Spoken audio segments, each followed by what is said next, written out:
যুক্তরাজ্যে যেসব পরিবারের আশ্রয় আবেদন ব্যর্থ হবে তারা যদি স্বেচ্ছায় যুক্তরাজ্য ছেড়ে নিজ দেশে চলে যায় তাদেরকে আর্থিক সহায়তা দেবে যুক্তরাজ্যের সরকার। ৫ মার্চ যুক্তরাজ্যের স্বরাষ্ট্রমন্ত্রী শাবানা মাহমুদ এ সংক্রান্ত একটি পরিকল্পনা তুলে ধরেছেন। তিনি একটি থিঙ্ক ট্যাঙ্কের সাথে আলোচনায় তার পরিকল্পনা তুলে ধরেন। সেখানে তিনি বলেছেন, যেসব পরিবারের আশ্রয় আবেদন বাতিল হয়েছে, প্রত্যাখ্যান করা হয়েছে, তারা যদি স্বেচ্ছায় যুক্তরাজ্য ছেড়ে চলে যায় তাদেরকে প্রতি সদস্যদের জন্য ১০,০০০ পাউন্ড করে সর্বোচ্চ ৪০,০০০ পাউন্ড একটি পরিবারকে দেওয়া হবে এবং এক্ষেত্রে ৭ দিনের মধ্যে ওই পরিবার যুক্তরাজ্য ছেড়ে চলে যেতে হবে। তিনি বলেছেন, এর মাধ্যমে যুক্তরাজ্য সরকারের বছরে প্রায় ২০ মিলিয়ন পাউন্ড সাশ্রয় হবে। বর্তমানে পরীক্ষামূলকভাবে ১৫০টি পরিবারকে টার্গেট করে এই পরিকল্পনা করা হয়েছে বলে তিনি জানিয়েছেন। তবে তার এই পরিকল্পনার সমালোচনা করেছে বিরোধী দলগুলো।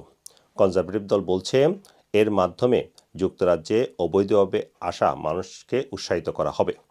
রিফর্ম ইউকে তারা বলেছে, এর মাধ্যমে যারা যুক্তরাজ্যে অবৈধভাবে এসেছে তাদেরকে পুরস্কৃত করছে সরকার। Sarwar Hossain, RTV, London.